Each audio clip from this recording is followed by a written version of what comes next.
It actually started out in '97 with Lil Daryl. And when I did it on BET, I came off stage, Zoo Man, Bruce, the comedian was like, man, he said, when this air, man, your life finna change. They said, that was funny.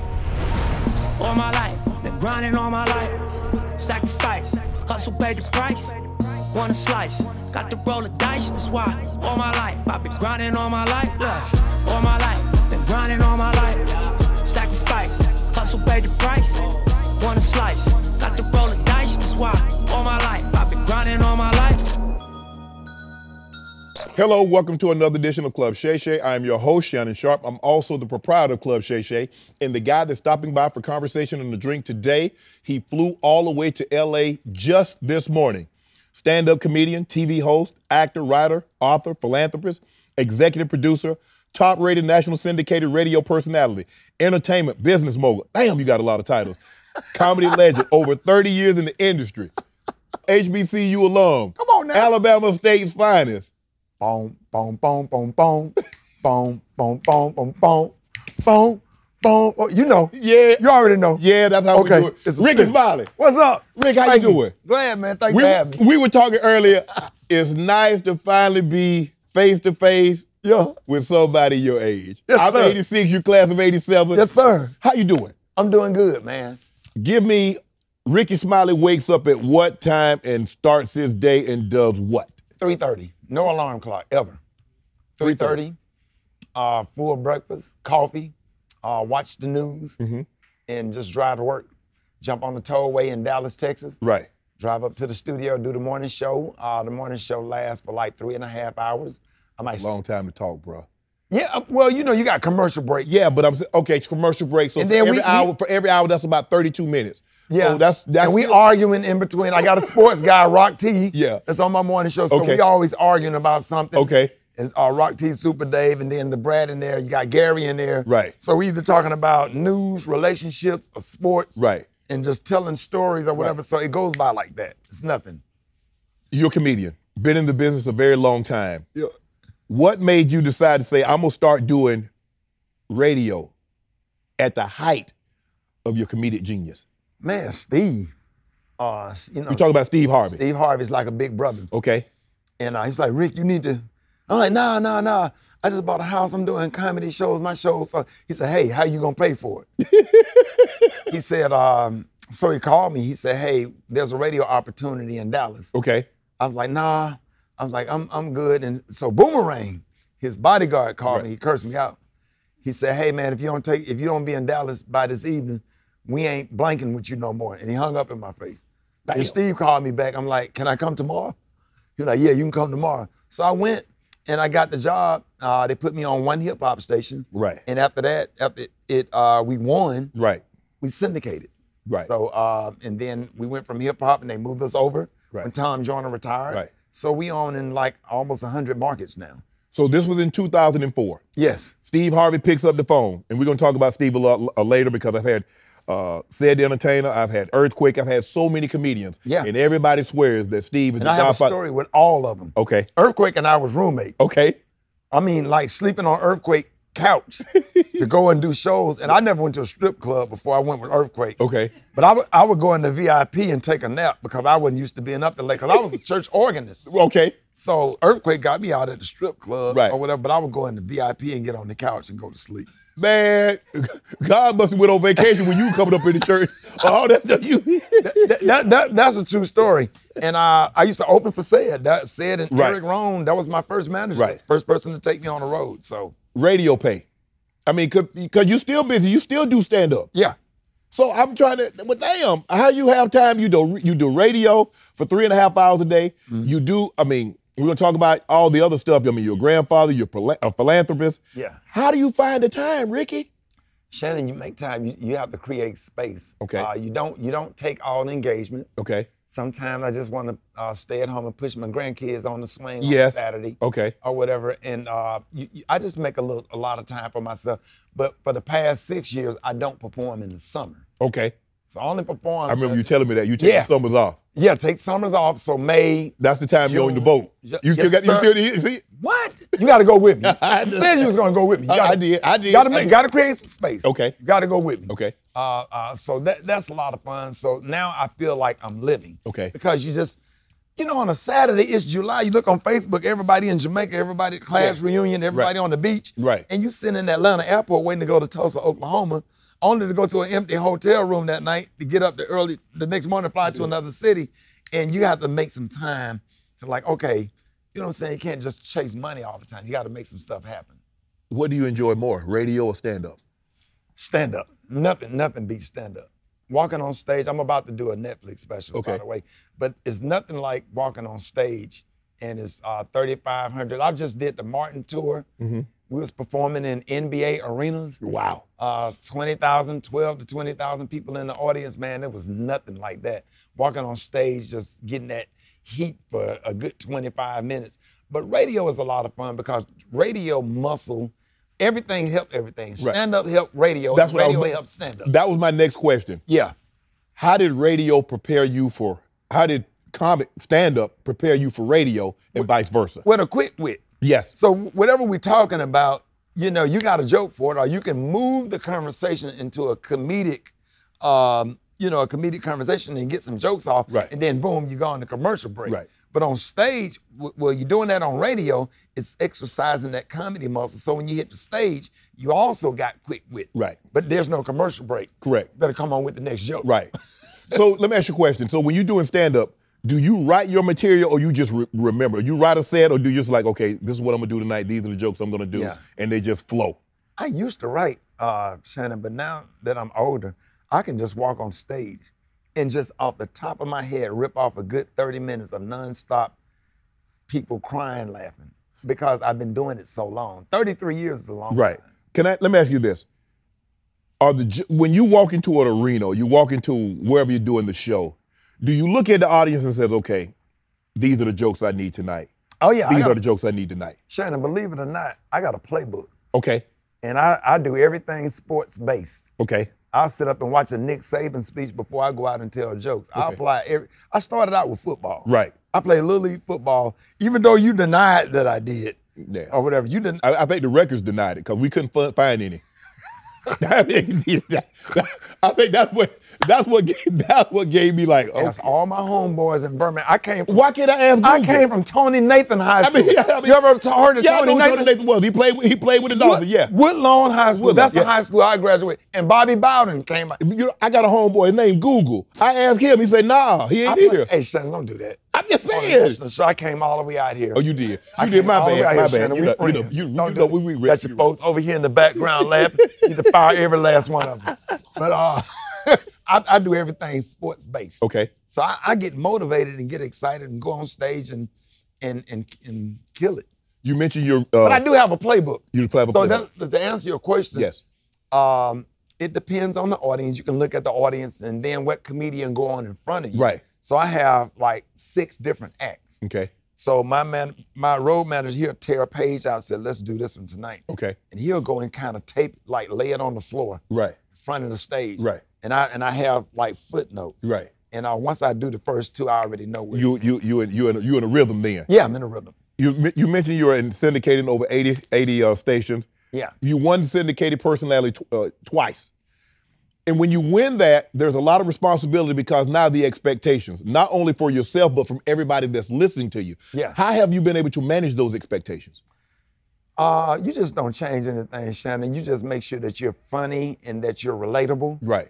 That you, most of our markets are in the South, so you have to open up with a praise break. Yeah. Have a pastor come on and give a good word. They want to have a good word. Yes. You got, you're doing your Bernice Jenkins, your church announcements. You got this comedian Will K comes on. You got comedian Benji Brown that comes on once a week and do a segment. Then you got Jeff Johnson that comes on and do 3 things you need to know. Then the president of the National Urban League. Right. Or whatever. So you got a variety of news, politics, funny, spiritual stuff, and so to open and close the show. So the show is well diverse. Right. Have you had a minister come on? And then after you like, I don't know if the Spirit heard that one. Nah. But like I know what you're talking about. But Pastor Freddie Haynes in Dallas, Texas.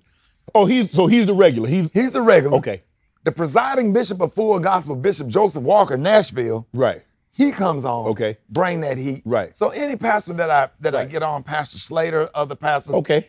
These pastors are really, really good. Right. But some preachers can preach. Yes. But they're not so good on radio. Correct. Right? But Right. I found pastors that can really articulate Right. a 60-second message in radio. Right. And get people up and motivated, then follow it with a song or whatever, and to start the show every morning. Is anyone from Mount Zion Missionary Baptist #1 Tabernacle on the Hill Church?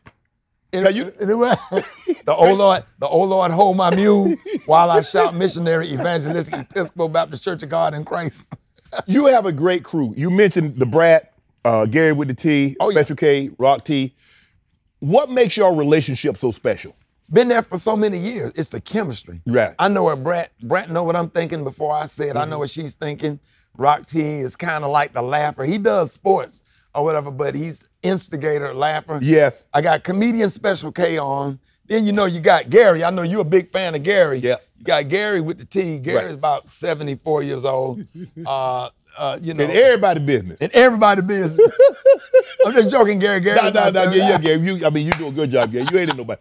I mean, the business is out there, so Yeah. you just giving us the business that's Right. already out there. Ja Lion is on. It's a lot of fun or whatever, but just the chemistry, man, and how funny everybody Right. is and how fun it is. And so You grew really fast. You're in over 10 million listeners daily. What were your expectations when you got into radio? Did you expect or did you think you would be this big, this quick?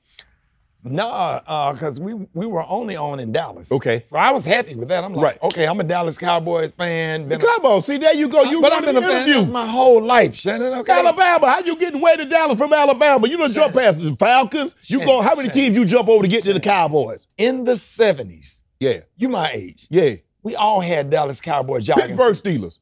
Okay, you was either one or the other. You were. Right? You were. Yeah. In the 70s, you was either for the Cowboys or the Pittsburgh They was Steelers. on all the time. So my granddad said we rolling with the Cowboys. That's how I grew up. Right. I You got gotta go pictures. here. I had a little baby Jerry curl in a Dallas Cowboy jogging suit holding the football like that. I'll send it to you. You know, I was thinking that, Rick. Yeah. Everybody that had a Jerry curl ain't got no hair. You think them chemicals burned y'all hair out? It did. Because the Jerry curls went from Jerry curl to Wave Nouveau. Yep. And then Hawaii Silky. Yeah. And then after that, your hair started thinning like right there. Then you just had to Let it go. Yeah. But see, that's the thing though, Rick. Hey Rick, the thing was you let it go. You ain't try to the side. Yeah. You ain't try to hold on to I've it. seen some people on TV need to let it go. We talk about it, but we ain't gonna call no names. Let me ask you a question. The Breakfast Club, you kind of do what the Breakfast Club does. Not exactly. What do you know about those guys? Is there any competition? Well, we were their competition when we were on the hip hop station. Okay. So it was either the Rickey Smiley Morning Show or the Breakfast Club. What we were known for was the funny. Right. Or whatever. And we were #1 in every market. Right. They were known for the interviews with Right. Angela Yee, Yeet. Charlamagne, DJ Envy. who I met for the first time. I met him at the White House this past December. It was really, really nice. I met Right. him and his wife. So I'm a big fan. I watch Yeah. all of the interviews, love their work and everything that Right. they do. But that was our competition. Right. Believe it or not, our competition now is Steve. Okay. And Steve the one got us a job. Well, damn. And now we competing directly against the Steve Harvey Right. Morning Show. Right. And we always texting each other. And sometimes we get on the same page. Right. In the morning, like, hey, what are you talking about? Okay, we're gonna talk about this or whatever. Because when we're trying to push something in agenda, Right. DL, Steve, and I, we stay on group text. Right. Because we are DL and DL Hughley, we work for the same company. Right. Steve worked for the other company, but Right. we communicate. Right. So like Pastor Warnock and Right. and different people Yeah. we're trying to help, we always on the same page. Right. And we all accused. Yeah. You mentioned that Tom Joyner, you took over for Tom Joyner. Steve Harvey's been on the radio for Yeah. years. Tavis Smiley was on the radio, still is. I think he's still on the radio. Yeah. But he used to have what was that? Was that PBS or BET that Tavis Smiley used to have that talk show on? PBS. And Wendy Williams. Yeah. What is your style? Who is Rickey Smiley's style based off of? More kind of like Steve or whatever, but I'm just a little different. I'm a little sillier. My morning show probably is the funniest morning Right. show out of all of them. Right. Because It's just you got Brad laughing, you got Rock T Right. instigating and laughing. I'm the instigator. Right. I'm not even the funny. The funny one on the morning show is comedian Special K. Right. Or whatever. So then you got the voice of reason. You got Maria. Right. More on the show. So our show get going, but it's more comedy than anything out of all of the morning shows that I listen to. We more funny. And I don't like to do the controversial stuff. I don't like to bring people on and ask them real controversial stuff because it just kills the energy. It worked for some people. Right. But for me. Yeah, we're not, that's how I am. I'm not 60 minutes. You want those in 48 hours, those type of interviews, you don't go there. Right. I just try to keep it light because I want the guests to feel comfortable. Right. And open up and have a good conversation. Yes. I want them to come back. Yes. You know what I'm saying? Instead of asking them about something controversial, let's ask them, what's your favorite candy? Right. So what do you do before you go on stage? Right. I want to get into what the listeners don't know about the artist. Right. So that's what where my success comes from. You mentioned Steve Harvey and how Steve Harvey pushed you in a direction. He was one of your mentors.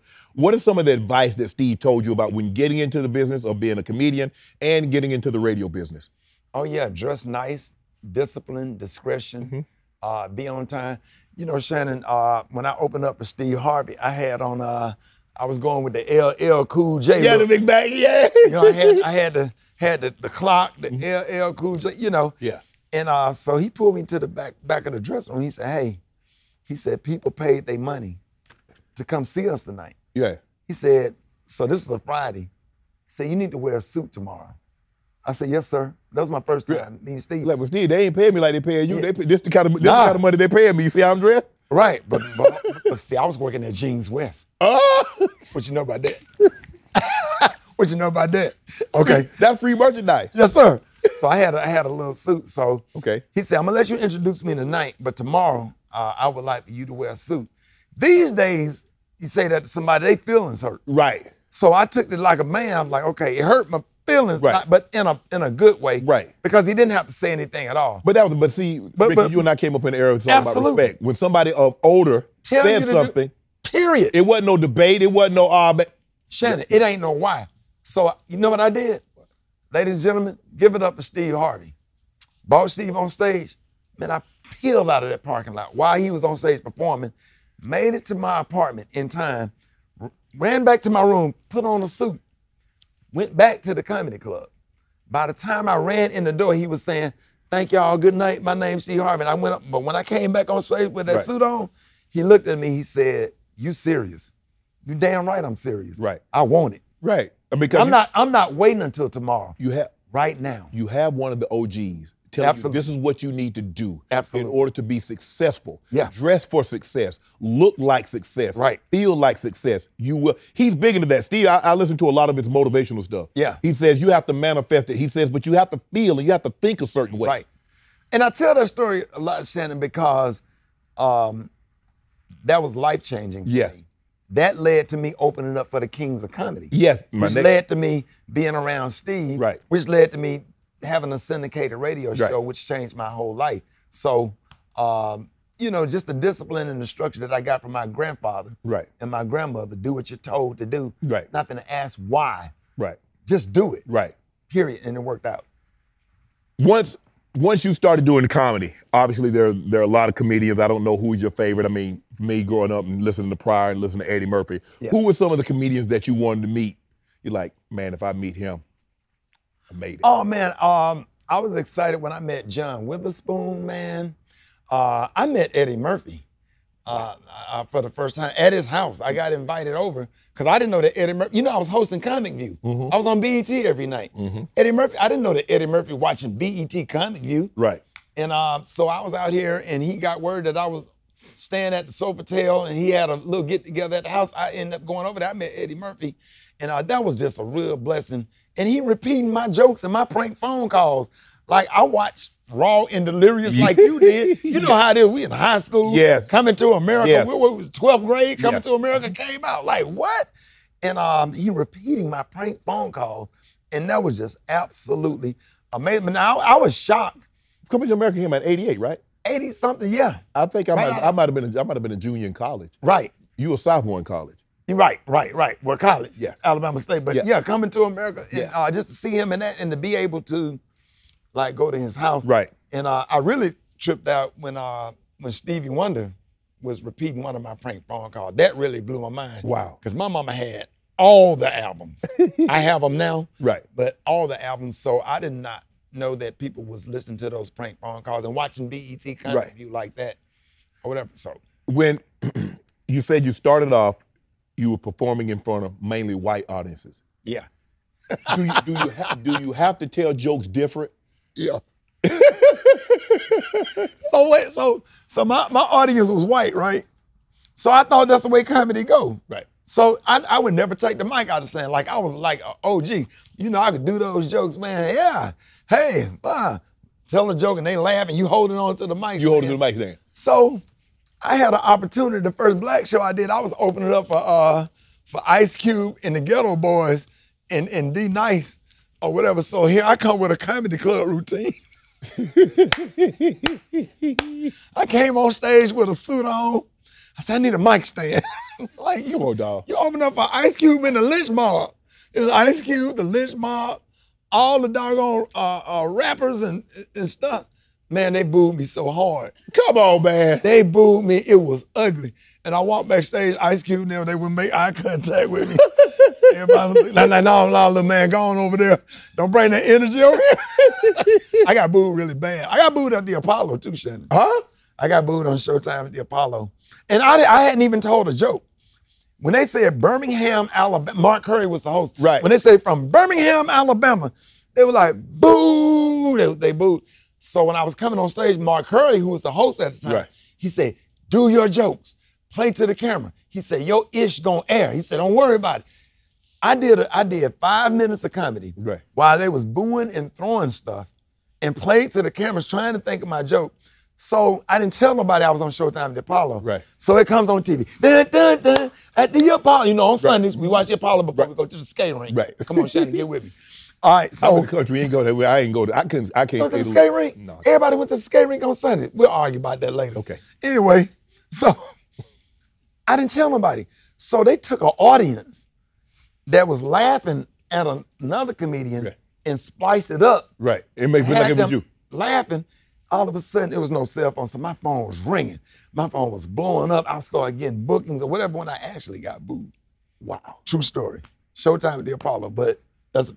What is that feeling like? I mean, you know, obviously, to get booed. I mean, so how do you remain confident? Like, I'm sticking with it. I don't care what y'all say. Y'all didn't laugh at these jokes tonight, but y'all gonna laugh tomorrow. Yeah, back then, you would just kind of go on and try to do your routine. Now, if you boo me, I would turn all the lights on and step off stage and go through the audience and roast every last one of you. I give it to them. Like, I don't care because something wrong with everybody. Right. I don't care how good you look. Right. I can find something wrong with you. I'll make you hate yourself. Right. Okay? Right. You want to boo me? I had to get my son. My son came home from college, was sitting in the kitchen every time I passed by, getting ready to go to, the frat meeting. Right. You know, I heard somebody giggling or whatever. I'm wearing something like this. I'm just age appropriate. Right, exactly. I'm not gonna wear those tight skinny jeans. Skinny jeans, that ain't me. Sagging and with a hoodie on and it's 90 degrees Yeah, I ain't outside. wearing no chrome hearts jeans that cost $8,000. Right. Ain't happening. Come on, man. I'm about to be double nickel. And then, by me being a dad, my son, I guess, got what I do for a living. Yeah. Like, you want to roast? I went in there and cleared that kitchen. They was spitting Kool-Aid everywhere. Like, yeah, I'm You get on your son like that? What? You trying to roast me in front of your friends from college? Ah. Yeah. You know my son on the basketball team at Alabama State right now. Okay. Or whatever. Shout out to Rickey Smiley. But, he's trying to roast. Right. So I got jokes. I do this for a living. I'm not just your dad. I'm a comic. Yeah. Right? Oh, right now I'm a comedian. I'll be dead in a minute. Let's go. Well, once I get your friends laughing at you and them. Yeah. Open for the ghetto. How does a comedian, I don't know, I've never been to a concert where a comedian opened up for people that's gonna sing or rap. Well, at that time, Shannon, they was having comedians open up all the shows. Okay. Because now, mind you, I had a great show when I opened up for Will Downing and Gene Kahn and Jennifer Holliday. Okay, yeah. Or whatever, and Mr. Cooper, Michael Cooper. Yeah. I opened up for Michael Cooper. Okay. Joe Cribbs put me on my first big show. Okay. Running back. The Buffalo Bills. Yes, sir. He became a promoter. Okay. Put me on my first big show. Okay. Little running back from Auburn, man. Yeah. I love him to this day and thankful for the opportunity. But Joe Cribbs saw talent in me and had me open up for Michael Cooper. Right. Which meant a lot. So they was like, okay, we can have you open up for the Ice Cube and the Lynch Mob and the Ghetto Boys. And you thought that would be a good idea? And Too Short was on that show. Oh, man. I got the pictures. Yeah, I got booed. I had a suit on. I had a 3-piece suit on. I was dressed like the Jackson Southerners. We don't need to talk about the Will Smith incident, but we saw something out here at the Hollywood Bowl with Dave Chappelle, and somebody ran on stage. Are you afraid now? You said that if people start booing, you're going to cut the lights on and you're going to clear it out. Yeah. Do you get afraid now of telling a joke that might offend someone, or you like, I'm Rickey, this is what I do. You came here, so you're going to get it if you're not appropriate. Shannon, I don't care. If you sensitive, don't come to my show. Stay at home. Right. Society is too sensitive now. You can't say nothing. You can't correct. You can't, if somebody doing something that affect you, you can't even correct them when what they're doing affect you. Well, yeah. I'm hey, I'm 54. It is what it is. I'm gonna say what I need to say, especially if it directly affects me. Right. I'm offended. I'm offended that you're affected. I'm offended that I have to correct you. Right. How about that? But they get offended that you offended. Yeah, right. Right. All of this cancel culture and all that kind of stuff. I'm gonna do my jokes or whatever. I talk about everybody. I talk about myself. Right. Or whatever. I don't care if you're black, white, fat, skinny, or whatever. Everybody gonna get a little bit. Right. And most of my comedy is relatable and it's done with love. It's not mean-spirited. Right. That's the difference. Right. My comedy is not mean-spirited. So, you know. When you got Comic View and Def Comedy Jam, how did that change your life? Well, hosting Comic View changed my life. Your money definitely changed for your appearance. Def Comedy Jam, Martin Lawrence was the host. So I did a joke about the Qs and the AKA, so I started getting booked for colleges. Right. So, but when I became the host of BET Comic View, that means you're on TV Monday through Friday. Correct. #1 show that was the highest rated season of Comic View on BET. And I was also the host in 2004. Right. Then BET gave me a show the year after that. So that was a real staple in my career. And even now, and that was 2000, my tickets is 2023 now. My ticket sales has been consistent for 23 years. Wow. It actually started out in 97 with Lil Darryl. Right. If I did Lil Darryl, I've been selling out since 97. So can you still do that joke? Even though you're talking about maybe a special needs? I mean, do you have to? Oh yeah, I do it. They like it. The special needs. Right. Lil Darryl brought out all the special need kids. Right. Not necessarily kids, right. but special need adults. Yes. They all came to my show. Right. And they would not let you leave off stage unless you did Lil Darryl. Nah. How did you come up with that? It's true. He went to our church. Right. And he would get up there and say his Easter speech. Right. Shannon, and it was one of those situations where you couldn't laugh. Right. And your mama looking at you like, yeah. So in situations where you're not supposed to be laughing, that's when things are extra funny. Correct. So Lil Darryl would be out there saying his Easter speech, and we would be in the choir stand with a straight face with tears coming down our eyes. Right. Wanting to laugh but can't laugh. Just like you pledged. Right. You better not laugh while you're online. Right. So I just simply, and Cedric the Entertainer actually, I told Ced the story. Cedric the Entertainer helped me write the joke and do it a certain way. And when I did it the way Ced taught me how to do it, it blew up on BET, and I was my career took off. That was it. We was in a 79 Cutlass driving down Peachtree. We had got right in front of that Chick-fil-A. Yeah. And Ced said, it was another name, but Ced said Lil Darryl.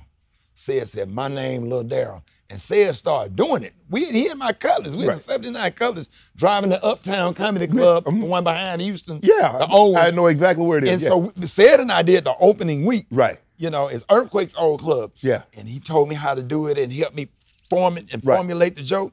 And when I did it on BET, I came off stage, Zoo Man, Bruce, the comedian was like, I'm like, what? What happened? It was like, man, he said, when this air, all the comedians, they circled me. I thought something was wrong. Right. I was like, man, your life didn't change. They said, that was funny. Because Mike Epps and Cat Williams was on that episode of Comic View as well. Wow. He went on as Alley Cat. Right. And Mike Epps had on a Dallas Cowboys jersey. I'll never forget it. The audience was dead. It was midnight. It was the last show. They had been taping all day. Right. And here I come doing Lil Darryl or whatever, and it blew up, Shannon. Right. No lie. When you travel and you were doing it like you do now, and all these comedians, how difficult is it? Because you hear the laughter. Yeah. You know, you backstage, you hear what's going on. Yeah. And you like, damn, what? Do you ever stick your head like, no, like what are you saying? Nah. What are you saying? Not behind no Lavelle Crawford. I'll be damned if I'm going behind him. I don't care. I would give a promoter every dime back. I'm not going, hey, listen. Now I can almost follow anybody. Right. But what I did a show with Lavelle Crawford in DC for New Year's. I'm glad that I went first. I saw him stand in one spot with a suit on and a bow tie and totally destroy audience. And I just never seen somebody stand in one, I'm talking about back to back. How do you follow that? Right. But I had to follow Darnell Rollins one time. Yeah. In Atlanta. Right. At the Phillips Arena, sold out on the Martin tour. He got a standing ovation. And guess who's next? Me. So I had to go to my playbook. Yeah. I pulled You out. had to go deep. I had to go deep in the playbook. But thank God I'm on the radio because I think that gave me a little leverage. So by the time I came on stage, they were like, yeah, this our guy. We listened to the morning show and I was able, that gave me a little cushion. Right. And so I put on a good show that night also. But that was scary. Give me your Mount Rushmore of Def Comedy Jam, comedians that's been on Def Comedy Jam. Oh my God. And then I want the Mount Rushmore Comic View. Def Comedy Jam, of course you have to start with Martin. Hamburger. Chris Hamburger. Bill Bellamy came out with Booty Call. Yep. And of course, you can't talk about that if you don't say Bernie Mac. I ain't scared of you. That was the hottest. Adele Givens, The Whale in the Tic Tac. Yep. Adele Givens, Bernie Mac. Who had a good set like with Rip Def Comedy Jam up? Shucky Ducky? Shucky Ducky was big on BET. Yeah. On BET comedy. That's when Shucky Ducky, Quack Quack. Yeah. When he blew up. But all of those comedies. JB Smooth came from Def Comedy Jam. Yep. JB Smooth used to sleep on my couch. Was Cheryl Underwood on Comic View or Def Comedy? She was on Comic View. Okay. She came, she class of 94. Right. I did Def Jam in 93. But Cheryl Underwood and all them, they came in 94, like a year later. Henry Welch had a real good set. He does shows with Mike Epps, one of the funniest comedians in the country.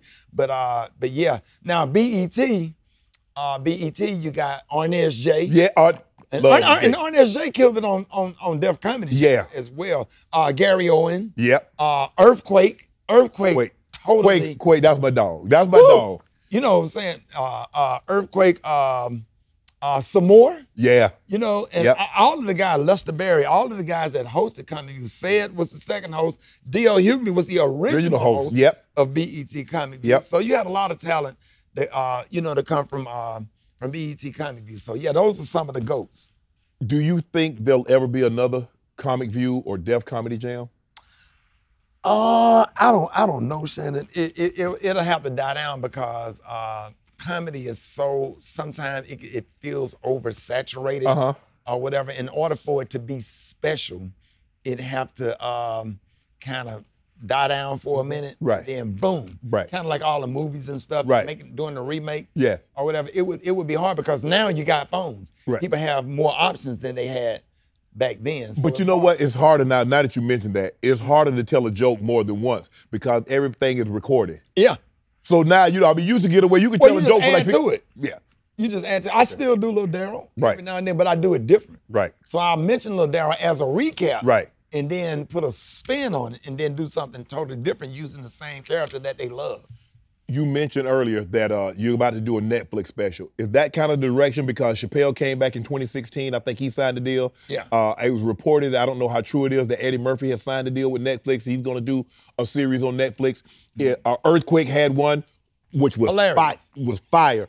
Yeah. Is that kind of... And Deion Cole. Oh, yeah. By the way, Deion Cole, I gave Deion Cole his first job.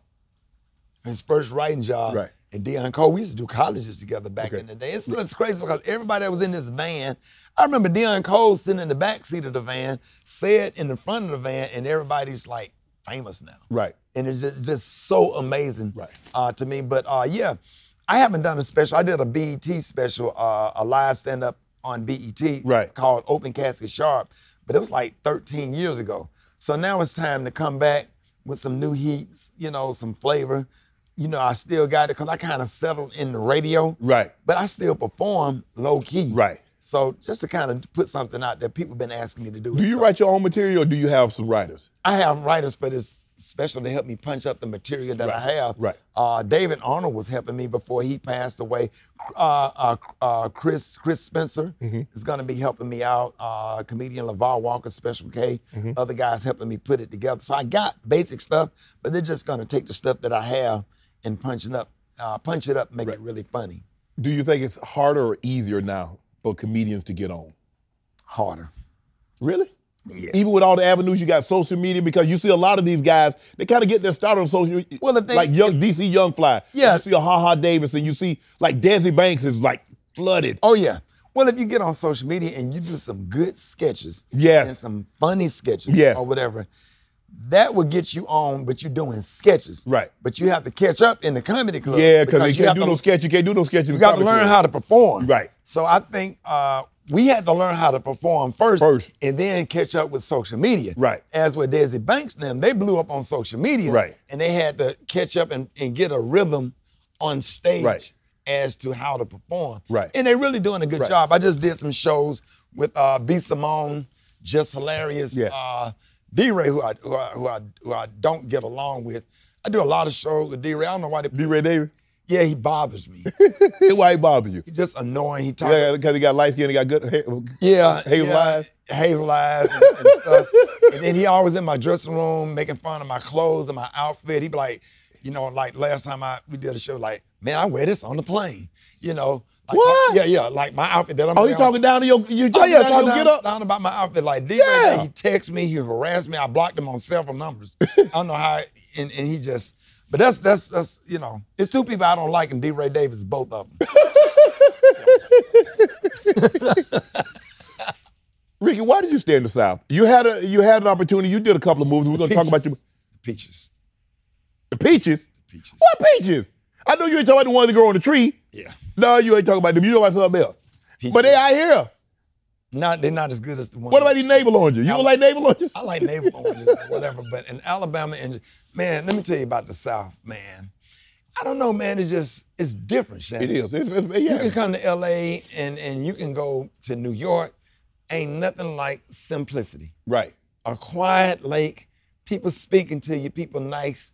How you doing? Right. Good food, chef. I'm a hell of a cook. Man, you know what? You want some chicken and dumplings? You told me that. You want some chicken Every time and I dumplings? see you, I follow you. Every time I see you always cooking something. Always. Shannon. You ain't got that many people in your house to be cooking like that. You cook like you got family reunion. Shannon, I had 4 kids, and then I raised a lot of nieces and nephews. I know, yeah. I had a house full. My chicken and dumplings, my sauteed greens. I had a cooking show on Fox. On Fox Soul, I had a cooking show. Absolutely, Shannon. I get down in the kitchen. Okay, what's the It's the chicken and dumpling? Everybody like the chicken and your grandma made them, right? Yeah. I know it. So you like chicken and dumplings. Yeah. Next time you come to the South, I'll meet you in Atlanta. Okay. And I'll bring you a pot of chicken and dumplings. People go, they swear by them. I put celery and carrots in there. Well, that's a signature of chicken and dumpling. I hope you put that in there, Rick. Yeah, absolutely. Okay. I make the best chicken and dumplings. Okay, what else? I have a good fried chicken recipe, my collard greens. I do a great thing. I make a good cornbread dressing, not stuffing. Right. Dressing. Right. I make good dressing, good turkey wings, anything. Anything Southern. I take a cooking class. Okay. So I can do gumbo. I can do shrimp etouffee. I also can cook Italian. I make my own tomato sauce from scratch. I will boil tomatoes, a big pot of tomatoes for 3 hours. Make a saucepan, put on a saucepan with my butter, my wine, my seasoning. I have a food processor and put it all, and I jar all of my stuff up. So when I make lasagna and spaghetti, I make my own sauce from scratch, Shannon. Don't come on here and try to I'm just saying. position your questions like No. you have doubt in your mind, Shannon. I'm sorry for the surprise in my voice. Okay, Shannon. You act like What about this? What? You're not married. I was. What happened? 12 years, career took off. And You ain't want to. I mean, when you were nobody, when you was driving that 79 Cutlass, she was right there with you. That's the problem. She wouldn't help me drive. That's one of the things that actually stick out of my mind. Hey, baby, can you get the wheel for an hour? I got to perform and Oh man. that was before they started doing this. Before they started grabbing there. Yeah, man, it's just hard to have a relationship, man. You're all over the place. For me, Shannon, Jesus Christ himself, gonna have to walk her up on the porch and say, Rickey, Yes, sir. here she is. Now, I dated Juicy for a little while. That didn't work out. Juicy? Juicy from the mornings from Little Women, Atlanta. No, you didn't. Yeah, just for a hot minute, it didn't. We went to Applebee's and That was a short relation. That didn't last. No, Rick, I ain't going. No, Rick, I'm not doing this. I'm not doing it. See, Juicy, you see it? No. No. We went a lot of questions. Our first date to Applebee's, and the lady bought a coloring book and crayons over there. And then what happened? Man, that's a grown woman, man. You can't. Well, they didn't know that. They didn't know. You should have. You should. I tried to explain it. The lady started crying because she felt like she offended her. She did. Yeah, she did. But then everybody standing in Applebee's window when I was putting in the baby car seat to take her back home. Go on with the next question. There you go with your food. I heard you say, I don't know if it's true. Mm-hmm. It was reported that you said, I don't want to be as big as Kevin Hart because Yeah. I like my life. I like the simplicity of my life. Man, I'm happy for Kevin Hart, Chris Rock, Dave Chappelle. I just couldn't imagine the pressure to deliver, Right. and the work schedule, the workload. I mean, you got a crazy schedule. Kevin Hart is in every commercial, every movie, on the radio. Yeah. He got his podcast. Yeah. Cold as balls. He's doing this thing, something with LA husbands. Yeah, or something. everything. Yeah. Yeah. Shannon, for me, man, I'm 54. I was on the road every weekend for years. I've been performing for 33 years. Right. I feel like I don't have anything else to prove. I want to do it if I enjoy doing it. I just don't want the pressure. I just want to sit back and enjoy. I want to go to a football game. I want to go to an Alabama State, Alabama A&M Magic City Classic, or go watch Alabama and Auburn. Do you travel with security? Nah, but thank God for the COVID mask because, boy, it worked. I can get in and out. And I got the one with the fishermen wear around the neck. That I pull it all the way up to right here and have my hat pulled down. I can go anywhere. You got that from Friday. The next Friday. Friday after next. See, that's who you that Santa Claus. All I needed is a Santa Claus hat on the white one. Yeah, but that actually worked, man. That has allowed me unbelievable freedom to go anywhere and not be noticed. That's on days if I don't want to. Right. If I'm just trying to have some private time. Right. Or whatever. But man, I enjoy fishing, man. I know you told me. I would sit on the beach. I get off the air at 8:30 in the morning if I do the morning show from Fort Lauderdale, and would sit on the beach all day for a week, every single day. Drive over to Bimini, because I'm a boat captain. Right. And I drive over to the Bahamas across the ocean. I went through storms. I'm talking about where you getting like 4 to 5 foot waves coming at your boat and just having to stay the course and make it to an island or try to make it back to the United States or whatever, man. I'd be out here doing some adventurous stuff. I've been taking flying lessons so I can fly. Boat captain, I'm just having some nice, relaxing experiences. Were you always this adventurous? Were you this adventurous as a child, or did you just become this way? When I became an adult, I started getting into you started getting some money. Stuff You got to cost money to have a boat. Well, even as a child, man, I played 9 different instruments. I played the bass guitar, I played the drum, I played the trumpet, the baritone, the French horn, the tuba, the piano, and the organ, and I read music. So I'm a musician. Wow. So I can sit at a piano. I was a minister of music at a church for years. I played basketball. Didn't make the basketball team, but I damn sure made the football team. You see, I just see that. There played you go. football Why team, we got to come back? Why we got to come Shannon, back? I played. We were doing so good. The interview was You going ask great. ask anybody in Birmingham. I played football, Shannon. The interview was going so well. It was flowing beautiful. It's still I flowing love the way beautiful. we were transitioning, getting in and out of topic. We're in a sports building. Go get a football right now. Go run a dig route and watch when you turn around, it's in your chest. Go run a post corner. Run a post, hit that corner, turn around. I promise you, it will be right there. Rickey, you 54. It don't matter. You hadn't threw a football Shannon, in 30 years. I have a son that played college ball, man. That's not you. You don't play college ball. He does. You don't throw the football Shannon, no more. I do. Shannon, when I'm backstage, before I go on stage and perform, guess what one of my rituals? What? warming up with a football. Mike Epps. How they get you ready to go on stage? Because it just get me loose. Mike Epps, DC Young Fly, Yeah. we had a pickup flag football game backstage before a show in Houston. Mike Epps was like, damn, I didn't know you could throw like this. I didn't know you had an arm like this. I have an arm. Go get a football. Stop talking about it. We ain't got no footballs here. Yes, you do. We in the spot. All these shows y'all have here in the Fox building. You at Fox Studio. This ain't a Shannon, football it's a field. football downstairs in one of those. You ain't at the Rams facility. We don't have footballs here. We Okay. have cameras. We have microphones. Go get a college football. I'll show you. No. Can't throw no NFL ball, but I can throw a college football. You stole the show in Friday after next. Yeah. How was that experience? Why we go through this, man? I We're don't- brothers. I believe we related, but go ahead. You were originally supposed to play Cat Williams' character. Yes. And Cat Williams was supposed to play my character. And somebody said, no, we want you to play Mike. The Mighty thieving ass Mike. Santa Claus. Right? And then, because Cat Williams was going to be the Santa Claus. Right. And then, and they switched it over. Right. Because when I auditioned for Mighty Mike. Right. You know, so when I went in there to audition, I'm at the toilet. When Cat Williams went to use the bathroom, that's the line I had to use to audition. So they switched it up. So I was like, yeah, I can do this Santa Claus role Friday, but I didn't know that because I did my role like in 4 days. Right. They shot all my stuff in 4 days. I went back to Birmingham, came back out because they changed the ending. Did you know that? Right. No, I didn't. No, you know the ending where they got to fighting or Right. whatever. The ending was me Santa Claus giving out presents to his kids. Right. So the test audience didn't like the way it ended, so they changed the ending. Right. So I had to come back. The scariest thing was laying down in front of that limousine. Right.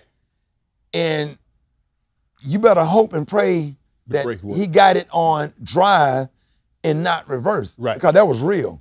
Okay. But I had to really lay there while that limousine peeled off. Right. So they allowed me to get up about 3 or 4 times Right. to go and look at it to make sure. I said, go up. I put it in reverse. I said, put it in drive. Put it in reverse. So I got comfortable. I said, okay, let's go. I said, hey, we're going to do this one time. One time. So they actually did it twice. And that was scary. And the part where the Santa Claus got with the clothesline. Right. When we were laying on the ground, we was in a real backyard somewhere south of LA. Right. Shannon, why was maggots in the dirt? What It was somebody's backyard for real.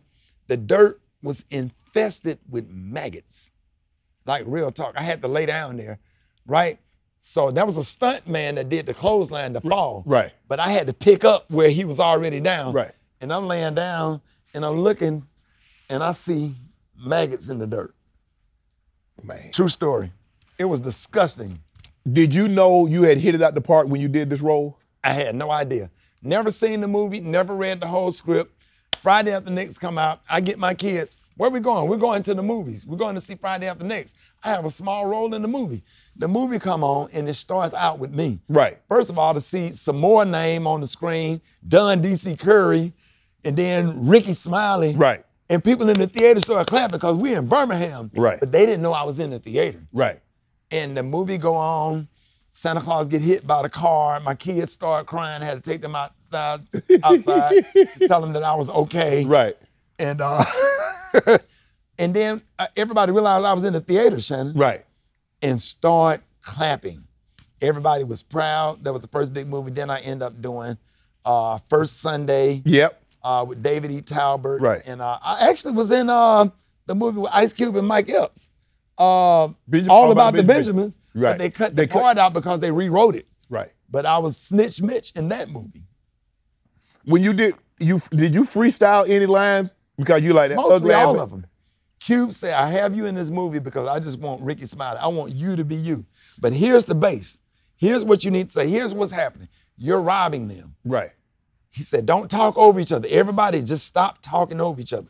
And once we got it together, we shot it a couple of times, running down the alley, all that stuff or whatever. So it was easy. What made you hit the Dion? Because you hit the Dion. Oh, man, I was a fan of that. Oh, I was a fan. You hit the I was a prime fan time. at prime time. Hey, I've been doing that since he been doing it. Right. You know what I'm saying? Like the guys do the grit. Like Right. when I go on stage right now, Right. I do the gritty. Right. I come on stage, man, I be killing that gritty. You know? Like when I I thought you said you was age appropriate. The I gritty am, ain't no age but I can do the gritty. The gritty ain't age appropriate. I can do That's the for gritty. young boys. My son is a college athlete. I can do the gritty. I can do the gritty. Man, won't you I'm not finna do the prep. I'm not finna be. Why don't you do the washing machine? I can do the Dougie. I would kill the Dougie Man, right now. I know, Rick, but that's not age Shannon. appropriate. Shannon, you still got to be relatable and hip. I'm 54, but 54 is not old. What do you want? But you be You want me getting. to have my shirt tucked in my pants and have an adult diaper on? Nah, I don't care about the adult diaper, but you should have on jeans and hard about Stacey Adams. No, sir. Cause you know what? Okay, first of all, I changed clothes in your dressing room. You did. I didn't see one pair of Stacey Adams in your dressing room. Nah, you saw. I saw your shoes. Yeah. So don't play with me, Shannon. My bad. Okay. Keep it moving. You see, y'all see what he over here trying to do, That's right? why I keep people out my dressing He got room. his You want me to tell it? See. Shannon, I saw your shoes. Okay. Okay, we're gonna leave it at that. I mean, Now, one pair of Mighty Clouds of Joy and the Jackson Southern Air shoes in there. No. No square toe gators. No. None of that stuff. No. All of those shoes was full gospel. Yeah. Okay. Yeah. The residual checks. Do you want to do any more movies? Would you like to do any more movies, or you like I'm done? I had my share. I mean, if it's a situation where I could get in and out, like when I was in baggage claim, Right. I flew to LA and shot that in one day and got on the plane and left. And the way David E. Talbot and Lynn Talbot, which is some of the best producers in LA, Right. they spread it out through the whole movie. Right. So I like situations where I can get in, Right. shoot, do what I have to do. Right. But sitting in a trailer all day, every day, it don't mix with ADHD. Right. Cause I have it for real. I know. You know what I'm saying? You know how you be talking to somebody talking to you too long? Right. Your brain go to commercial. Yeah. You be talking to somebody, your brain go, liberty, liberty, liberty, Yeah. liberty. That's you. You know, yeah. Yeah. You talking to me over 2 minutes like, emu, emu, and Doug. I'm looking at you in First Sunday. Ice Cube, Tracy Morgan, Cat Williams, Regina yeah. Hall, Loretta Devine, Red Grant. I played football with Red Grant. Red Grant was on the team at State. Yeah. Yeah. Shout out to Red Grant. Red Grant, happy belated Founders Day. You know Red Grant a Kappa. Yeah, he Kappa. Yeah. Red Grant is running for mayor. Mayor in DC. Absolutely. Yes. That's one of yes. my good friends. Yes. Baggage claim with Paula Patton, Laura London, Jill Scott, Christina Milian. Yeah. I mean, Boris Kojay, Terrence J. I mean, bruh. I mean, you don't I want played football. this man here. We just won't give it up, huh? No, because you won't I want you to respect the fact. Well, you see- if you just respect the fact that I can throw a football still, I'll stop talking Well, okay, about it. well, you know what? Your boy used to Okay. You know how when you interviewed Dion, y'all went on the football Yeah. field? I got a workout video with Calvin Ridley.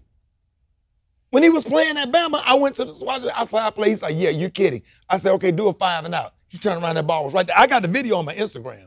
I'll show it to you. You want to see it? No, I'm good. You know, I was a comedian. You know, before I played football, yeah, I did stand up. Where? The same place you played football at.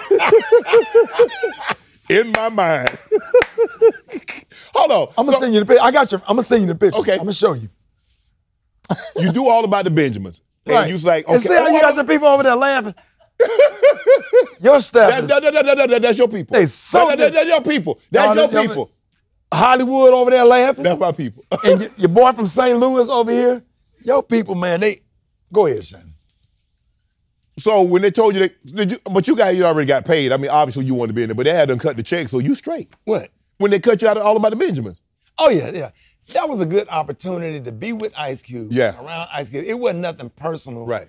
against me. They rewrote, so my part didn't make sense. But Cube was like, Rick, I got something else for you.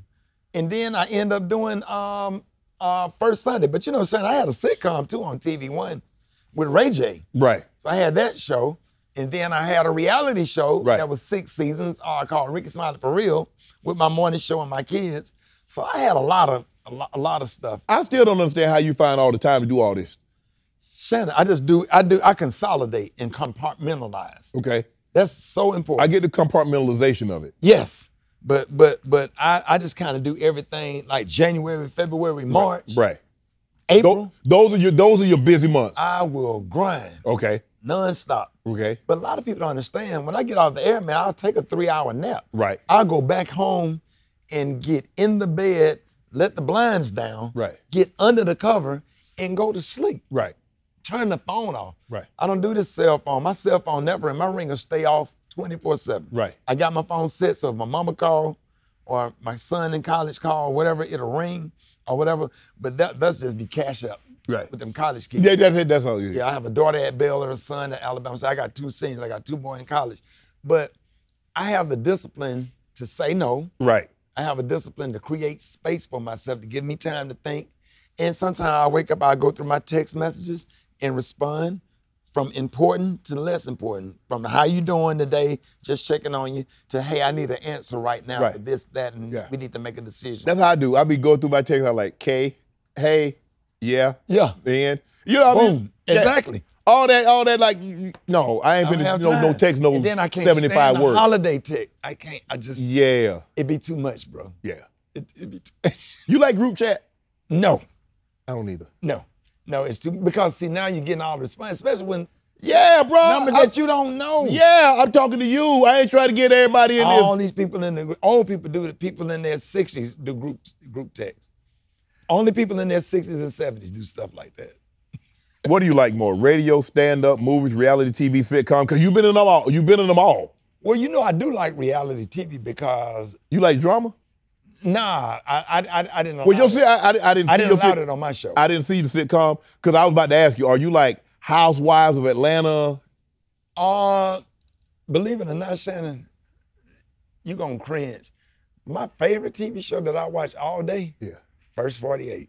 Oh, I like the First 48 too. I can't. They be snitching. They be dry snitching like mug. It be For a cheeseburger, they be telling on everything. No, it be churches. it be that damn honey biscuit from churches. It be that. Shannon, you know I hadn't had Church's chicken since 82. Yeah, I don't think I've had Church's chicken. Yes, I like. 82. I mean, if I'm gonna eat chicken, I'm probably gonna be crispy chicken. I like crispy chicken. Yeah, crispy chicken is good. I like that Popeye. I mean Publix. You know that Publix chicken down in Publix chicken. That's they fight. And Shannon, and the cakes, and they desserts, and they bakery. Yeah, off the chain. But they got a crispy chicken in LA. Anybody know they got crispy chicken out here? But when my granddad's sister, my grandfather's sister died, they had a Church's chicken had just came, was banging in the 80s. And it was at the repast. Yeah. And the lady was like, do you want this piece or that piece? I said, that piece. Back then they wasn't wearing rubber gloves. Yeah. And the lady had a finger missing. And the old lady had the little dark spot right there. And she grabbed the chicken like that and she put it on my plate. And it's all I saw. You done with church? I couldn't sleep that night. But I didn't eat that chicken. And I hadn't had it since. Because every time I see church chicken, it's all I see. It's coming back. You raw for this, man. You raw. Of story. all the impressions that you've done, what is your favorite one? I have this character. Bernice Jenkins, Lil Darryl, Joe Willie. Joe Willie is my favorite. Joe Willie? Joe Willie in the Deuteronomaires. So this is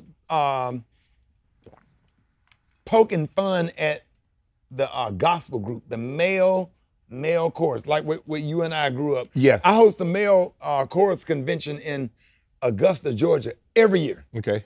Every year at the Bell Auditorium. And Joe Willie in the Deuteronomaires, Joe Willie, this big guy that's real physical. Yeah. But all the other singers are real old men. Right. They're in their 70s and 80s in real life. Okay. But I can sing a little bit, but they sing in background, and it actually sounds good. Right. But Joe Willie kind of like in a big suit, kind of got gray hair, Right. got the kind of like Professor Clump a little bit. Okay, yeah. But he moving. Mm-hmm. He moving, he jumping, he spinning, he doing all this stuff. But Joe Willie is my favorite character. That's the one I have the most fun with. Right. You mentioned that you play like 7 instruments. You can play the piano. You mentioned that you played the piano. You played the organ in the church. You play a lot of different instruments. Yeah. Did you ever think about doing anything in music? Yeah, my goal was, Shannon, to be a musician. But I would do a comedy show at choir rehearsal. I would get $75 to play at a small church in Birmingham and end up doing impersonations of the pastor or somebody in the church or whatever. And a comedian named Chucky Jenkins took me over to the comedy club one night to watch him. Right. And I was like, I think I can do that because I'm funny. Right. Everybody said I was funny. Right. And I went back a couple of months later and did open mic night. Right. And then I ended up opening up for George Wallace. Okay. And, so that was the first person I opened up for. Right. And then I just kind of went from there. But yeah, I wanted to be a gospel musician, classical pianist. I enjoyed playing the instrument. I've been taking lessons since the 3rd grade. Right. And I learned how to play by ear when I got to Alabama State because I was minoring in music. Right. Or whatever. So I took all these applied piano classes, applied trumpet class, or whatever. So I was really into me, and I still am. You know, I'm a big soft rock fan. So Steely Dan, the Eagles, Fleetwood Mac. I go to every Elton John concert. Sometimes I take off to go see Elton John. Right. Or whatever. But I am a big Frankie Beverly and Mays, Marvin Gaye, Stevie Wonder, or whatever. I love music. Were you funny as a kid? I mean, because a lot of people get into comedy, you know, so kids don't make fun of them. Me, I talk with a lisp. So me, I make jokes. I make jokes about somebody else so the kids start laughing at them. Leave me alone. So were you naturally funny as a kid? I was the laugher. Okay. Yeah, I was the laugher, but I started learning how to be funny. So I would watch the ones that was actually funny. Right. And they still funny to this day. Right. Because we all still hang together. I got folks I hang with that we go back to elementary school. Okay. So I'm trying to figure out how can I put this on stage because I'm doing plays and piano. So being on stage was nothing for me. Right. So let me figure out how to be funny on stage. Right. Yeah. When all these prank calls, did you ever get in trouble for making these prank calls? Well, back then, before caller ID, we just had the phone book open. Right. You know, you spend the night over your cousin's house, had the phone book open. I got in trouble one time. I called my neighbor and told him and his dad they had won some tickets to see the Commodores, but they had to be at the radio station in 30 minutes. And when they sat on the front porch and watched them run out the house and peel out of the driveway. But they came back real slow. They came back real slow. Man, did they ever know it? Did they know it was you? They know now. They know now. They know now. Yeah, but back then I wouldn't say nothing because I didn't want to get a whooping. Why do you think you're so relatable, especially the black woman Bernice Jenkins? That voice. Yeah. Why is it so relatable to the black community? Because everybody have a Bernice Jenkins, a Miss Janie, or whatever. Everybody knows somebody like that.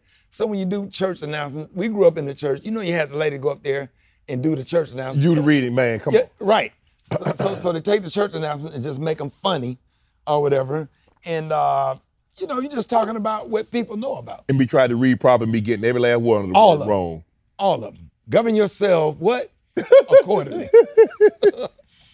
You look at Tyler Perry and what he's been able to do in Atlanta.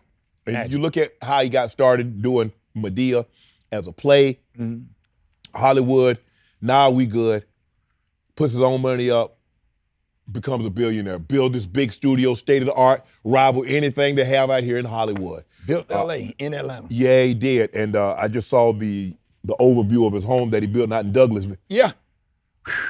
Yeah. You think Queen Elizabeth them got something. He got something. He got something. Yeah. Do you know Tyler? How surprised are you that he was able to do that in such a short amount of time? Because it's not like Tyler's not that. I mean, we're probably about the same age, maybe give or take a year or two. He might be. He's actually younger than us. Yeah, that's what I'm seeing. I met Tyler Perry in baggage claim at LaGuardia Airport. That had to be many, many years ago because he ain't know nothing about no baggage or claim now. It was some years ago. Tyler Perry and I, and Earthquake, and Niecy Nash, we had a pilot on Fox called The Kings of Comedy. It was a sketch show like Saturday Night Live. And he was like, hey, he recognized me from Comic View. He said, he introduced, hey, I'm Tyler Perry. He said, I do plays. I said, nice to meet you. And he said, how you getting to the hotel or whatever? I said, I'm just gonna catch a car. He said, you can ride with me. So he had a car. Right. So I jumped in the car. It was just Tyler Perry and I. We were just talking. So he telling me about this character. He said, man, you be doing Bernie Jenkins, but I do this character named Medea. So Tyler Perry was telling me all of this stuff. And there is a sketch that Walter Latham has with Tyler Perry doing Medea, and I'm doing Bernie Jenkins with Niecy Nash called The Pew. It's supposed to be making fun of The View. Right. We did a sketch called The Pew. And it didn't get picked up. They picked this show that Cedric the Entertainer did, or whatever, but it didn't get greenlit. But we shot a pilot. We stayed in New York City for a couple of months. Went to dinner every night. Right. And I knew he was gonna be big or whatever because he was talking business. I wasn't business savvy back then. Right. But sitting in that car with him, Tyler Perry, Niecy Nash, Earthquake, myself, we went to dinner every night or whatever. But he was staying over in that the only thing that caught my eye, I knew he had money. He had money then, because we're staying in this fancy hotel across from Central Park. Okay. Or whatever. You know that Ritz-Carlton? No, it's something else, but it's real or whatever. Yeah. It's real expensive. But I recently stayed there. I left because it's decorated like a funeral It's home. also I mean, it's set up like where you make funeral arrangements. Yeah. Like they have an obituary writing. I couldn't stay. I had to go to something modern. right. But I made a whole video on Instagram about that. Right.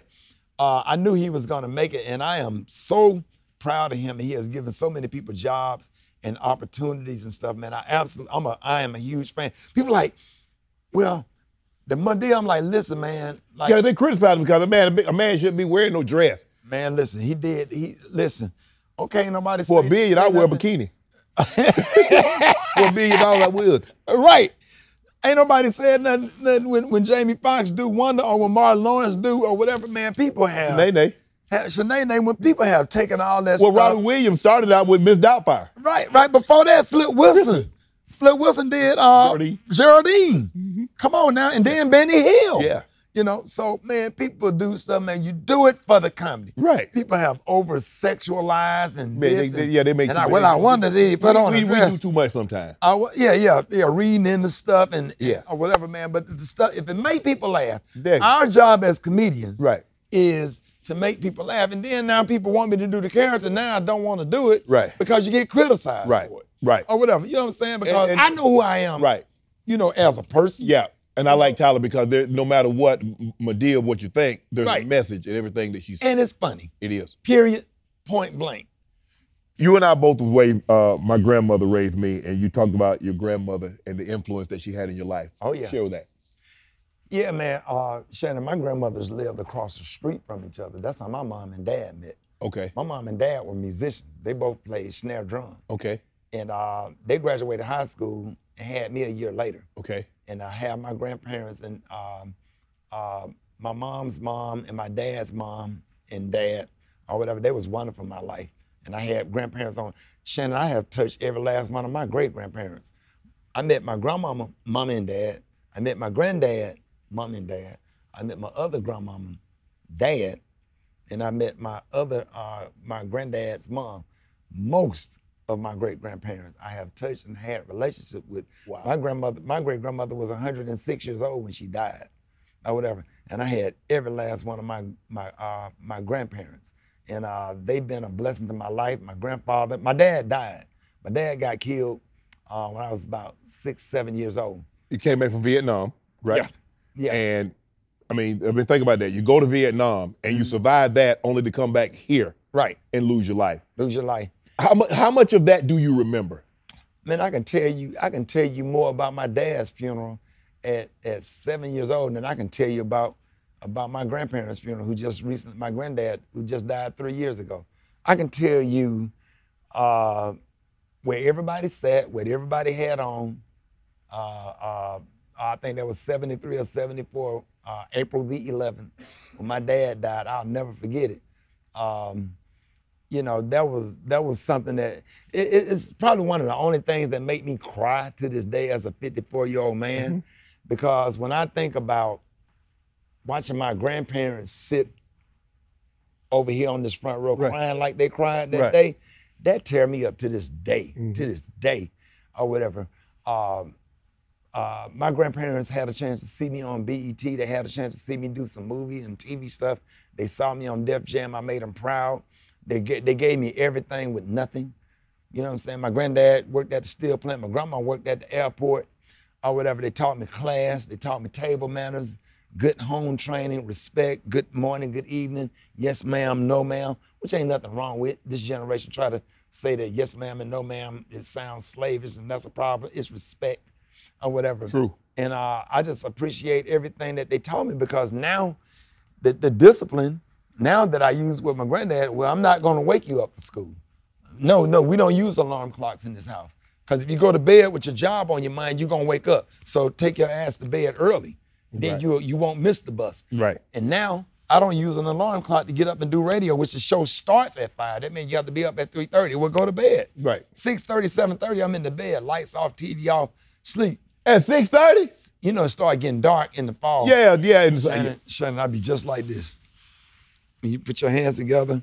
You put your hand right there. You cross your Shannon at 6:30. I don't care if I got company or whatever. Somebody rolled through. It's gonna be early. Well, you didn't go to bed this early. Well, okay. You gonna go to bed tonight this early. You were shot. Oh yeah. What transpired? My beeper went off. Okay. Okay, this 95, my beeper went off.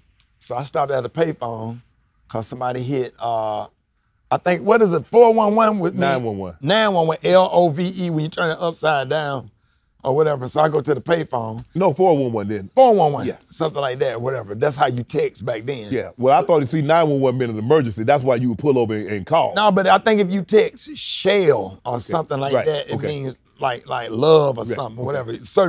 Certain numbers they'll put in. If you turn the beeper upside down, it'll read something else. Okay. So I went to the payphone. And so they was robbing this other guy, my friend Johnny, that was at the payphone. And it was like, get up. He was like, I don't have nothing. It was like, boom. He said, now get up. They shot me. To make him get up. To let him know that they were serious. I'm not lying. You can laugh if you want to, because I'm talking about it all the time. Whoa, I'm surprised. Whoa, I got nothing to do with this. Bruh. Man, get up. Shannon sawed off 12 gauge, point blank. He said, hold on, just a second. You said, hey, hold on just a second. I get it up out of here. Nah, I ran. In there. He didn't give me, I was about to run. If he'd have waited one more second, I was about to jet. Because if anything would happen, I would have got hit by a car. I almost got hit by a car running across the street after I got shot. Right. I still, Shannon, as a matter of fact, I still have them. See that right there in the elbow? Yeah. You see those buckshots? Yeah. Sawed off 12 gauge, man, like real talk. And so you laying in the hospital, what's going through your mind? Well, I was in. How old were you at the time, if you don't mind me asking? I had to be about 21. Okay. 21, 22. I had already did Def Comedy Jam. Wow. I think, yeah. Or something on BET, the old kind of where they were the Comcam. Yeah. Or something. So I'm in the hospital and I'm in ICU. I got all these tubes, the thing just boop, boop. And I look up at the TV and I see all these police cars chasing a white Bronco. I got shot that night. You got shot the same night that OJ was supposed to turn himself in. I got shot when they found Nicole Brown Simpson and Ron Goldman. Okay. I got shot that night. You got shot that night? So when I went to surgery, when I woke up, I saw police officers chasing a white Bronco. Wow. That's great. And I'm laying there in intensive care watching this, and I'm seeing the whole O.J. Simpson thing play out, the chase. Right. But yeah, I was in the hospital, man, for a couple of weeks, and that was crazy. It was scary. I could have died. Yes. I remember the guy, the ambulance said, hey man, I said, am I gonna be okay? And he was holding my hand. I said, just hold my hand. And I'll never forget that man, that ambulance, he was like, Rick, you gonna Did they catch the guy that shot you? Okay, that's a whole story. The guy that shot me got caught, went to prison did 25 years. They called me for a parole hearing. So I went in there with the attitude, nah, I want him to do the rest of his time. Yeah. He violated my life, and I got in there, I saw his mother sitting over there. And then, you can look and tell people, that people struggling. This lady probably been going to prison. Ever since he been in there, she been going. She been going. You feeling sorry for his mother. Then I started breaking down. Like, okay, hey, my life is good. God is good. Let me get this lady back, do what I can to get this lady, son back to her. Well, I can go on with my life and they can go on with their life. Right. And he eventually got out and he got killed, drag racing. He got killed 2 months after he got out of prison. Then I was taking my mom some black eyed peas. I had made some black eyed peas that I'm famous for. Taking my mom some black eyed peas. Coincidentally, somebody hit me on Facebook and told me that the guy had got killed and where the funeral was at. Coincidentally, I'm driving down Birmingham version of Peachtree. It's called First Avenue. Okay. So that's our main street that go through Birmingham. Okay. So I'm driving down through Birmingham and run across his funeral procession. Cause I saw them coming out of the funeral home. And I'm in a Jeep with the doors off. I'm right. Rubicon. Right. And that was more morbid than the night he shot me, Shannon. That scared me more than anything. The guy that shot you, almost took your life, is in this hearse passing by. That gave me chills. I didn't sleep for 2 months. Wow. Unfortunately, your daughter was in a situation where Yeah. she was in a road rage incident and she got shot. Yeah. Where were you when you got the call and what's going through your mind? I was on the air. I was at the radio station. Okay. I was on the air. My daughter's mom hit me on the cell phone. Hey, call me emergency.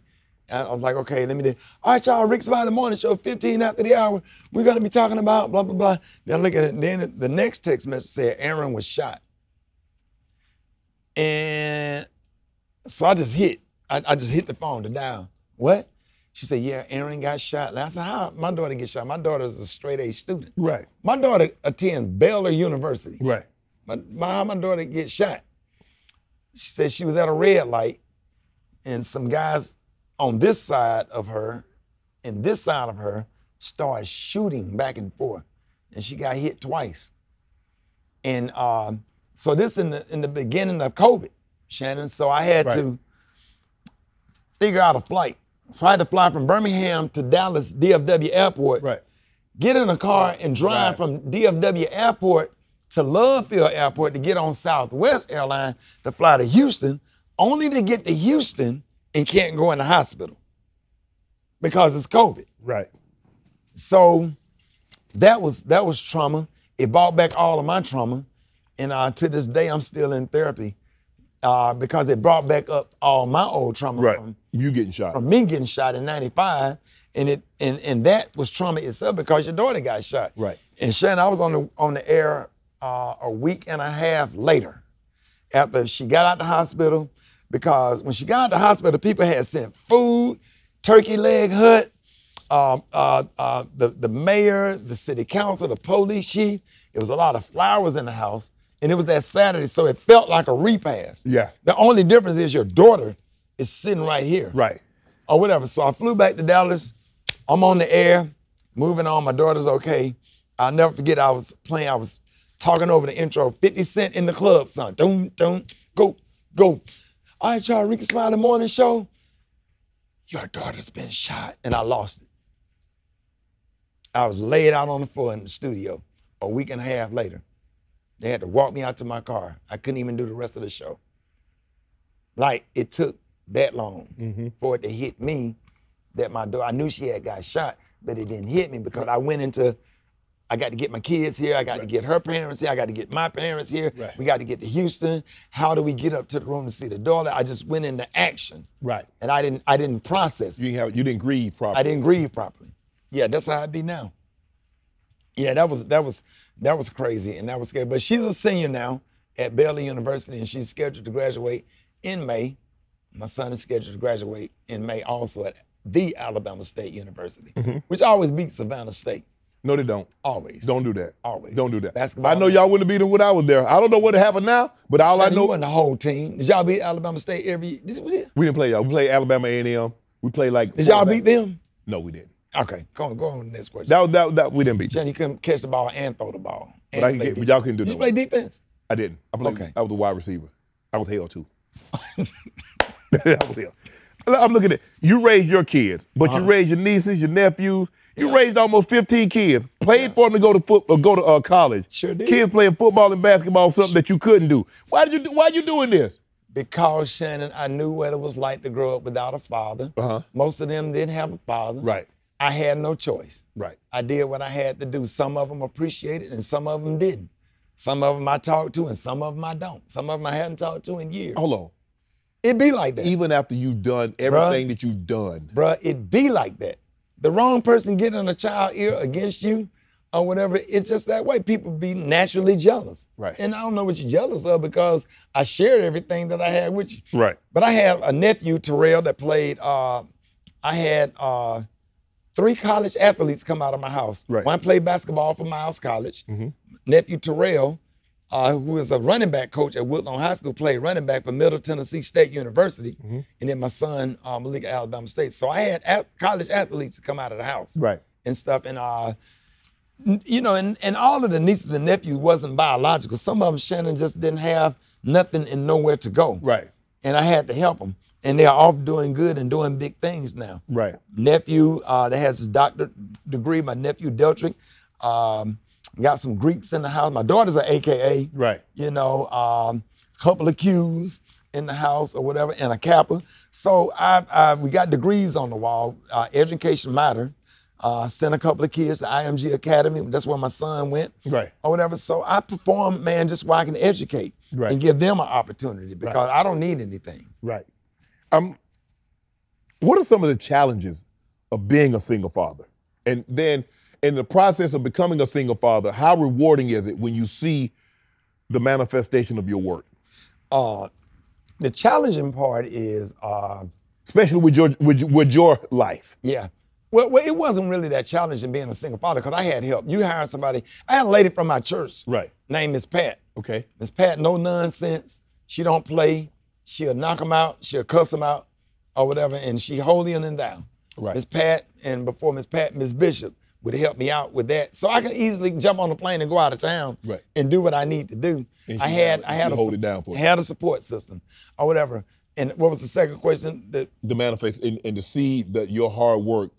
Oh, Shannon, to lay in a hotel room and watch my nephew playing for Middle Tennessee State University, run up and run a touchdown. And I'm sitting in the bed, and I remember him sitting in my lap crying because his father got killed. His father was one of my best friends, was my frat brother. Yeah. I remember you told me that you raised him. Yeah, man. And I'll never forget 2 days before Christmas, he came in my room, he had that look in his face, and he started crying. And he sat in my lap, man, and had his head on my shoulder. I said, listen, man, it's gonna be okay. I said, I know how you feel, man. My dad died too. And we talked about it. I said, but you will smile. I said, you will smile. Now, he's helping other kids that don't have fathers. 26 years old, graduated college, high school running back coach. But to see them kids on TV, to see my son on the big screen at Alabama State, and he's getting ready to go into law school. Right. You know, and to see what my daughter's doing and all the degrees on the wall, all of the kids that we've helped, Shannon, that's the reward. I just want them to do good, and I wanted them to have a chance or whatever because I had uncles to step up to the plate. And I know how important that is. Right. So to have an Uncle Rickey or somebody that's gonna hold you accountable to step up to the plate and be there for you and for you to become something is everything. Was it important for you to break the stigma that black men aren't in their kids' life? And Absolutely. Yeah, we are. We're Absolutely. Here. I went through that. And we want to be here. You're damn right. And I ain't going nowhere. I went through that with my oldest son, you know, having a hard time seeing him. That all worked out or whatever. I've been through the court system. I've had judges that wasn't fair. A judge in Alabama said, the reason I don't award men custody of their kids because I never seen a cow follow his pappy. That was quoted by a judge in the state of Alabama. Now that the laws is changing, they have fathers' rights movement. Right. Men do hair. I mean, my daughter, I do them little doggone 2 little Afro puffs. Man, I know how to put that part down the middle, get that pink oil moisturizer, rub it in my daughter's hair, drop that part down the middle, put them 2 little things in them little Afro puffs. Yeah. Only mistake I made was sending her to school in some pajamas because I thought it was an outfit from Limited Too. But I thought it was an outfit, but I didn't know that it was a pajama, but she thought she was gonna get fussed at, so she didn't say anything. And I get a phone call from the school that said my daughter was at school crying because she didn't want to go to class because she had on pajamas. I said, it's not pajamas. That's a brand new outfit. I had just bought it from Limited Too. Right. Well, come to find out, it was pajama, but I thought it was an outfit. So. It was a pajama outfit. It was a pajama outfit. It was for bed and not class. But yeah, man, it's Shannon, it was fun, man, being an uncle, being in the house, screaming up the steps, hey, stop jumping running up the steps, going up there with the belt, popping everybody one time, sit down, sit down, sit down. Nobody crying, the licks didn't hurt. You know, go to bed, go to bed, go to bed, take a shower. Have you had man, that was fun, man. Right. The whole highlight of my life is, you know, dads don't do nothing but this. Hey! Don't make me come up there. That's it. You don't even have to say, don't make me come up there. You just, hey!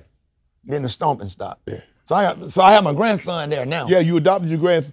Yeah. So I just became a first-time grandfather. What? Yeah. So give me some pointers. What did the grandson call you? Pop pop. Pop pop. I'm not a fan of it. If somebody can give me something hip, right. I like G-pop. Right. Now my granddaughters, I'm finna start trying to train them to start saying G-pop because they got a little swag, just a little swag to it. Pop is still there, P-O-P. Yeah. But G-pop. Right. You know what I'm saying? Now my grandson called me Pop Pop, right. P-O-P, P-O-P. Yeah. But I'm trying to. I'm gonna be Papa Shay. Oh man, Papa Rick. Papa Rick. Shannon, I'm for real. You laughing, but I'm dead. But you gonna be Papa Shay? Papa Shay. Is the grandbaby here yet? It's here. Okay. How old? 2 weeks. Okay. My granddaughter that was just born. Congratulations, first of all. Girl or boy? Boy. Let me tell you something. Oh, I can sit back. I can cross my legs on this one. I already done told him I'm gonna have the kid just like you were. When I bring him back to you, he gonna be just like you were when you came to me. Nothing less, nothing more, nothing less. You think you love your kid. When that boy look you in the eye and smile, and you combing his hair to the side, I got all the videos. Yeah, that's what I'm doing. I'm gonna have his hair like mine. Yeah, with the old school part. Man, I did that. I did that on Facebook. Blew up. Just in there. Come here. Hey. You know, people get mad at me on Facebook because I talk heavy to him. Right. That's to make him tough. Right. So when he go out in the real where he ain't sensitive. Right. I talk to him in a coach tone, like my granddad talked to me. Of course. It worked. Yes. So my grandson right now is tough. Mm-hmm. It's tough as nails because I don't care about the curly hair. Right. I don't care about the cuteness. All of them cute. Right. Until they become 15, 16. Yeah. Can't do nothing with them. That's what I should tell my kid. I said, now if you're gonna stay this size, if you're gonna stay like 7 or 8, I'll let you run them up. Right. But at some point in time, you're gonna be a teenager, you're gonna be an adult. Right. And all of a sudden, that ain't gonna be cute. Right. But man, pushing my grandson, teaching my grandson just turned 6 and can swim the length of the pool with no life jacket. My granddaughter is jumping in the deep end of the pool now, and she's only 3. Wow. Teaching him to swim. Shannon, you ought to see him throw a football at 6. We get in the living room. You ain't teaching that. Who you got working with him? Me. I mean, I know you're an Alabama fan, so Bryce Young come over? No, me, Shannon. What about Mac Jones? Shannon, Jalen Hurts? Don't do it. Ask Calvin Ridley. Call Calvin Ridley. Ask Calvin Ridley. Ask him. He'll tell you. You and I both 54. Right. Give me some tips on dating. You like, okay, let me see. 50 to 55, you like 45 to 50, you like 40 to 45, you like 30 to 40. I'll take 38 to 50. 38 to 50. Slim, sexy, but genuine. Genuine and sincere. Now I need sexiness. I have to have it. Because I can't be with you just because you're a good person. You gotta be sexy too. You see what I'm saying? You can't be, the man, they tried to. Come on now. Fix me up. Who tried to hook? They tried to hook you up with who? With what? A chick that was on my 600-pound life said she has a good heart. Mm-mm. But I wasn't able to do it because I can't. Well, you might need to donate that. But I'm talking about if you try to be with me, I need more than a good heart. I need sexy. Yeah. Your walk off got to be fire. Yeah. Your walk by got to be fire. Yeah. Your walk by air got to smell like Neiman Marcus. I mean, so you wanted when she walked by and like every time, cause that keep you out the streets. Yeah. You know what I'm saying? What about 28 to 35? Now I can't do nothing at 20 because my daughter's 20. Okay, what about 35? 30 to 35? No, not 30. But I'm mature 35, and I don't mind if she have a kid or two. I ain't never mind that. I don't care nothing about that. Nah. You know what I'm saying? Actually, my college girlfriend had a kid. Right. Because you know what I noticed? Ain't nobody want her. I saw that girl. Man, what? They'll be the finest ones. But here's the thing. I saw her walk. She was on campus because we were at first. We went football players. We went to school. We practiced first. Right. Before the regular students got back, we already had a game. Right. So I saw her walk across that campus for 3 weeks straight. Yeah. I told my roommate, I said, I'm gonna make that girl my girlfriend. I said, that's gonna be my girlfriend. Back then we used to say that's gonna be the wife. Yeah. Walk by. One day I said, you mind if I walk you to your dorm? She's like, yeah, we started talking, carried on. I saw her in the hallway, next day of class, we started talking. I was like, what you know? Get the number. The moment they see me talk to this, Everybody. Head got big. no, everybody try to talk to her like, dude, I let y'all have 3 weeks head. I let y'all have a 3 weeks head start. 3. It ain't nobody want her until I started talking with her. But they couldn't beat my time. Like my granny said, I done laid down a blistering time. It was over for them. I put down a blistering time. On my mama. Ain't do nothing. So she hired my pole for a minute. But anyway, that's not here. So give me some dating advice. Dating advice, man. Shannon, for real, man, finding somebody that's genuine, sincere, and kind, and pay attention. How do I find that in LA? I don't know about LA, but I tell you, a good dating pool, you want to find a good man, Dallas.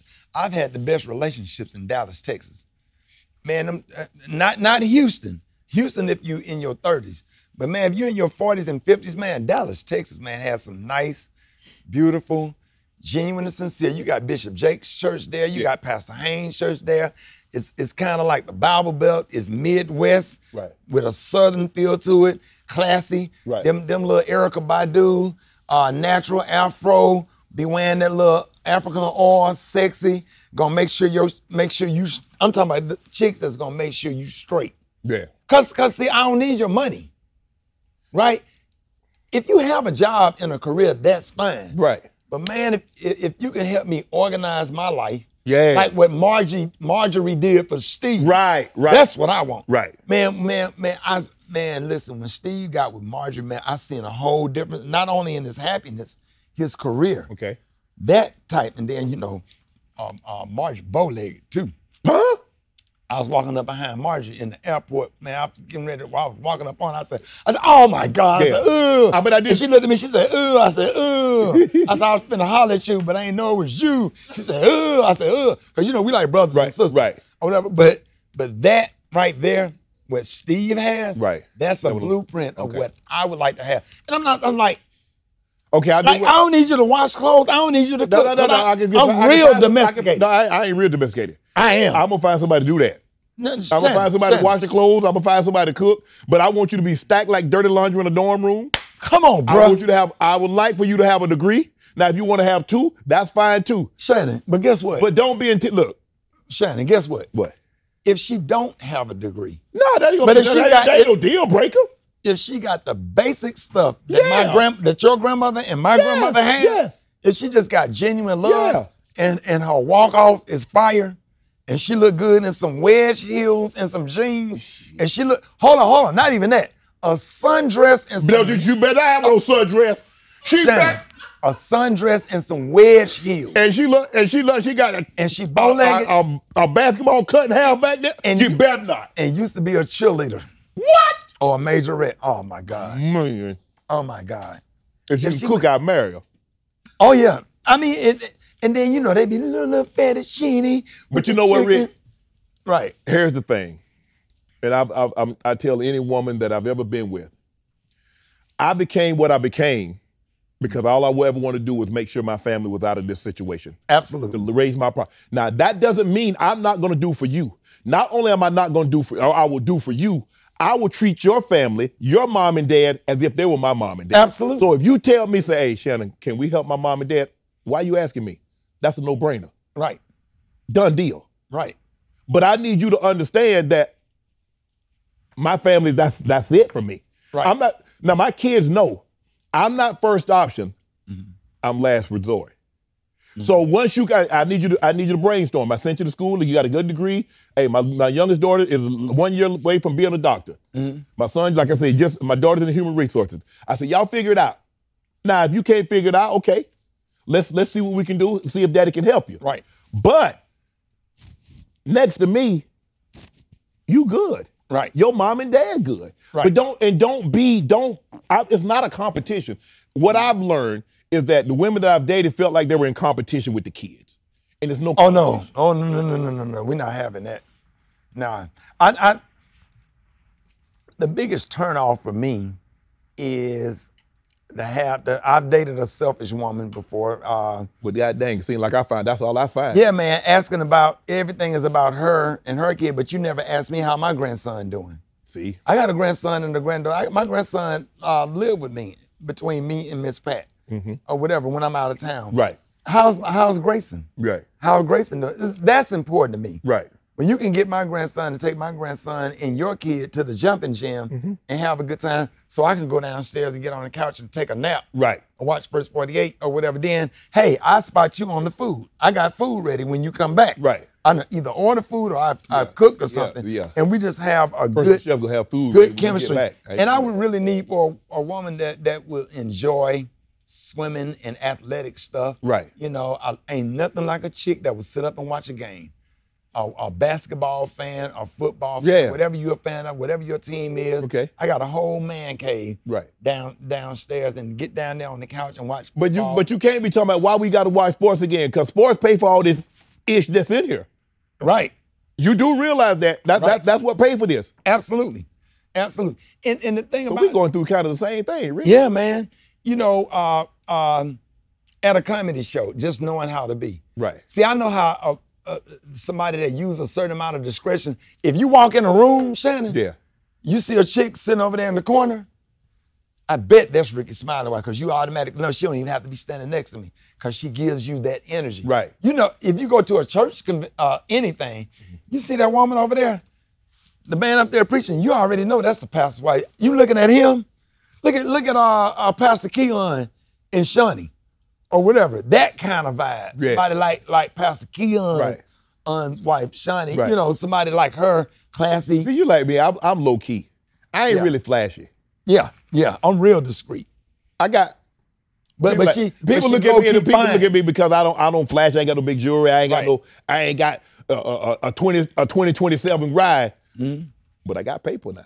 I got paper too, but I drive a Ford F-150. I got paper. And I drive that little Jeep, that little Rubicon of 2009. Right. I don't have nothing to prove. I don't do enough. I don't have nothing to prove, Shannon. I'm real secure. I did for 14 years. I had to prove something every year. Right. That I need to be on this team, and I was kicking butt. Nah, I got a necklace too, but it ain't real. Because if you snatch it, then you can have it. Why your coach act like that with Time and talk about he ain't swag? Time said he ain't swag, who is swag? If I ain't swag, right. Who's swag?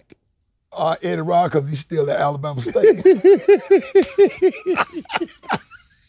I played against Eddie Robb in Tennessee and in Jacksonville, so I know Eddie Robb. I know we used to work out together.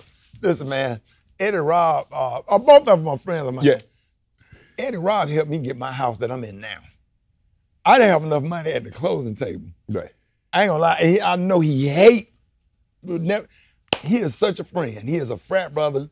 He's a friend or whatever. He came through for me, man, one time when I just didn't have it. You know what? And I love him for that. I'll never forget. It's funny that you say that. I had one of the first CL Mercedes. Yeah. Two-door. I sold it to him. Eddie Robb? I said to Eddie Robb, ask him. Next time you see him, ask him. I sold it to him. Yeah. I had that car, I had it for like 3 months. Right. My homeboy knew Eddie Robb, and he said, Eddie said he wanted to buy your car. I said, huh? I said, okay. I sold it to him. I think I had like 800 miles on it. I didn't even have 800 miles. Maybe I think I might have drove it like 5 times. Man, Eddie Robb, a good dude. He man. is. He do a lot of stuff at Alabama State University, man. And, you know, he's a wonderful frat brother, man. Shout out to Gamma Sig. Right. Why you ain't playing cute, son? You got Omega all over you, man. Cause you think I'm gonna let you whip me to wear my clothes and drive my car? My brother go about that car for me. You the bro. We're gonna talk after the show. You are definitely Jalen Hurts, man. Join Jalen Hurts and Shaq and myself. I was in that Me 5 Me. Michael Jordan, join us. The wonderful fraternity of Omega Psi Phi. I can do Grand Chapter? Incorporated. It don't matter.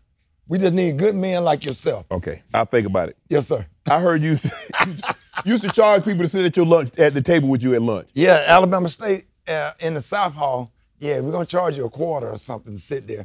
Cause that was a whole comedy show. We weren't getting up the jokes for free. Yeah. So little did they know you was working on your material then, huh? Working on it then. Yeah, man. My college roommate, Ben, was hilarious, man. He was from Andalusia, Alabama. Ben was country as a brown egg. First of all, Alabama ain't no city parts of Alabama. Think about it. It's the only state. It's the only state they call you Alabama, and it's a slight. Oh, come on, Shannon. Don't do If that. somebody call you Alabama, what that mean?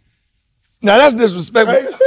If it's on the East Coast, when the East Coast said, if somebody country, then they just country. Yeah. But don't call them Bama. Yeah. Don't group us up with country, because it's some country parts of D.C. too. Ain't nothing like. Okay? But where are the city parts of Alabama? Birmingham, Mobile, Huntsville is the biggest city in the state of Alabama now. You got the... This man said Mobile and Birmingham. Damn right. Everybody comes to Alabama. No, they come to play football. No, Birmingham has one of the second largest civil rights museums. Yes. In They come to visit the Civil Rights in Museum. the country. Yes. They come for the food. They come for the hospitality. They come for peace and quiet that you ain't gonna get in Atlanta now. Ain't but 42 people in that Birmingham. It don't damn matter. I guess what? Shannon, we're not stuck in traffic trying to get home. You can get home in 5 minutes. Yeah, you know how that is in Alabama. You mentioned Omega Psi Phi. You really proud. You stay in the purple and gold. Oh, yeah. You love the purple and gold. Oh, yeah. What made you decide to pledge that fraternity? Man, I got real excited about the Qs when I was going to Alabama State when Jesse Jackson was running for president. Uh-huh. So that was my first. I am somebody. I am somebody. Repeat Keep it. over lie. Man, when Jesse Jackson said, just because you from the project, that don't mean that the project have to be in you. And that stuck with me. Man, I had a tear came. Now, I heard him speak at Chapel because I actually went to Tuskegee my freshman year. Okay. Definitely You went to Tuskegee. Couldn't afford to stay there. Mm-hmm. You know what I'm saying? Tuskegee is for kids if your mom and dad still together. Tuskegee had them things. We used to go down there and play football. Tuskegee had them things. I don't know what Alabama State had, but I know what Tuskegee had. Tuskegee had them because you leave Alabama State and you make that little drive down 85 to go to Tuskegee, and they didn't have they had just built the McDonald's when I was there. Mm-hmm. So it was a McDonald's, a movie theater, and the chicken coop the chicken coop was right next to Lionel Richie's dad's house. Did you know that? No. You didn't know that. So, but you know, some great people come out of Tuskegee. Yeah.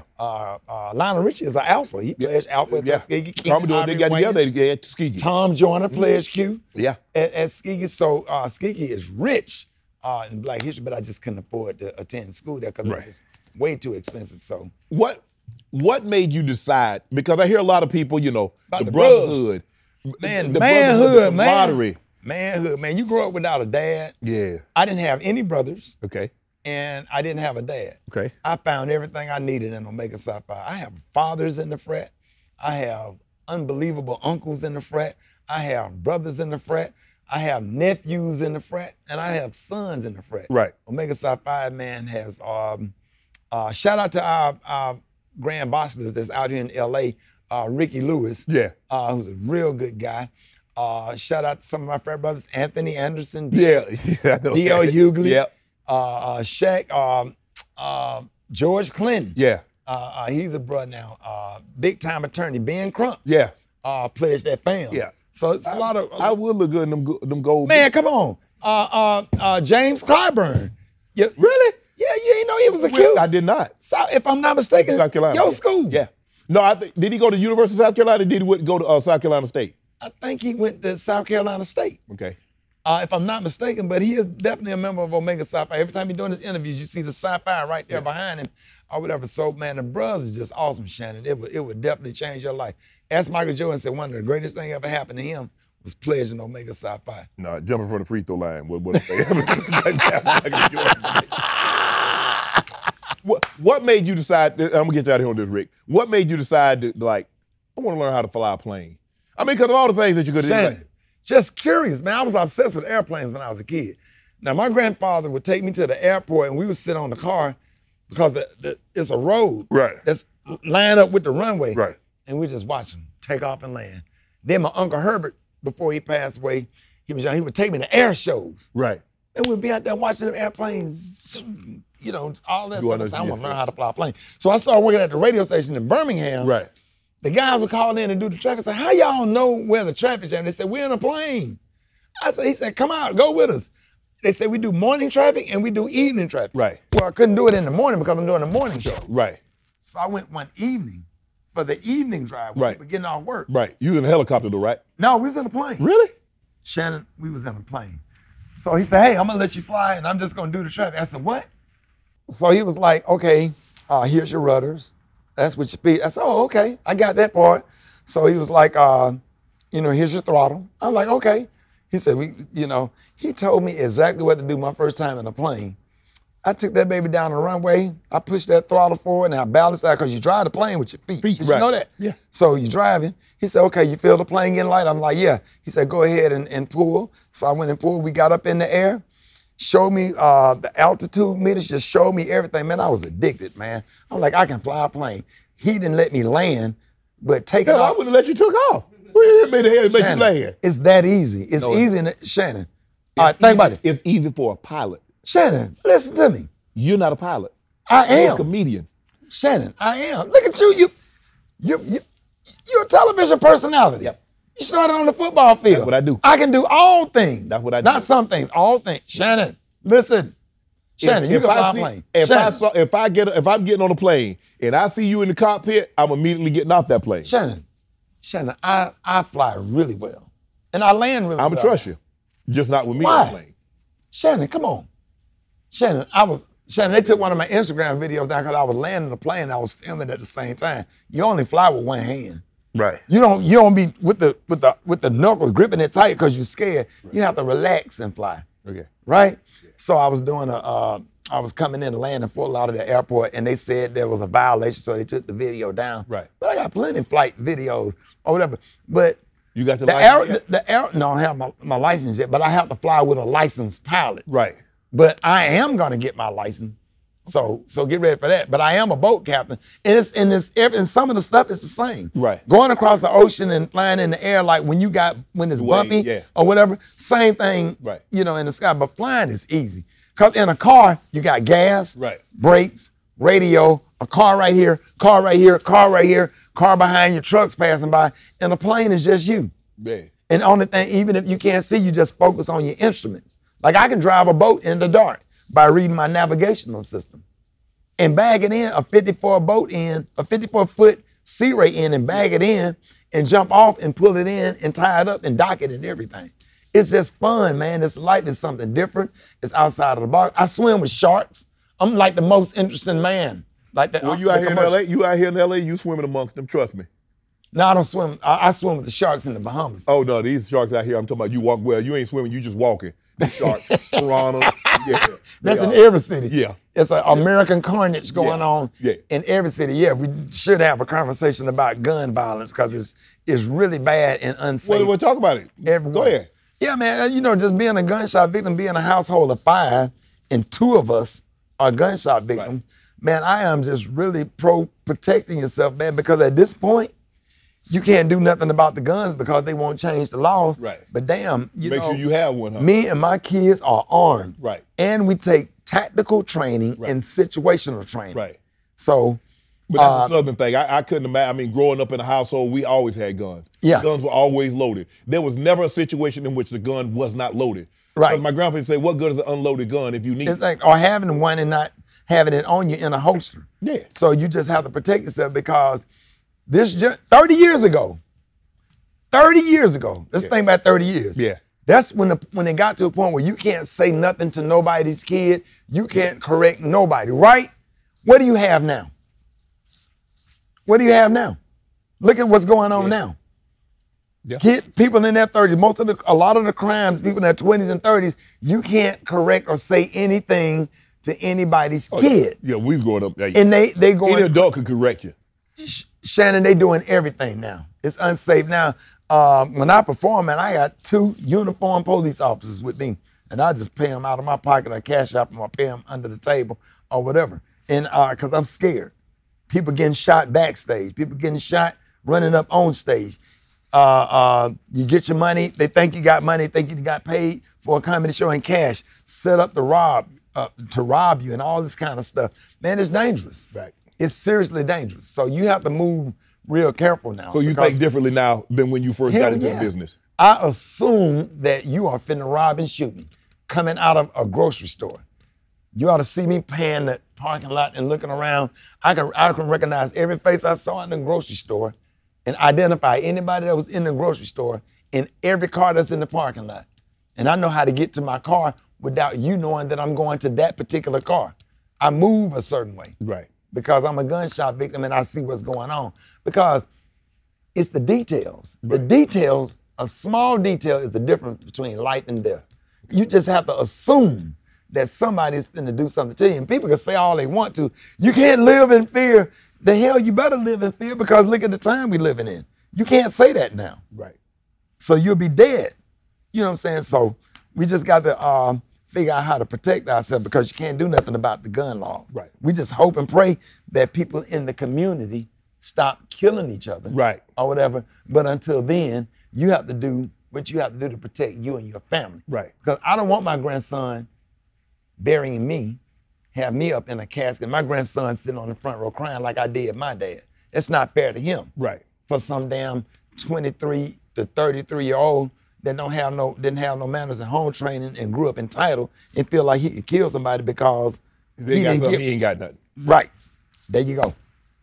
Rickey, thanks for stopping by. I really appreciate it. Thank you for having me. HBCU alum to another. Yes, sir. All the continued success and all the best, bro. Thank you, man. Love you, man. Yeah, Appreciate you, bro. Appreciate it. All my life, been grinding all my life. Sacrifice, hustle, pay the price.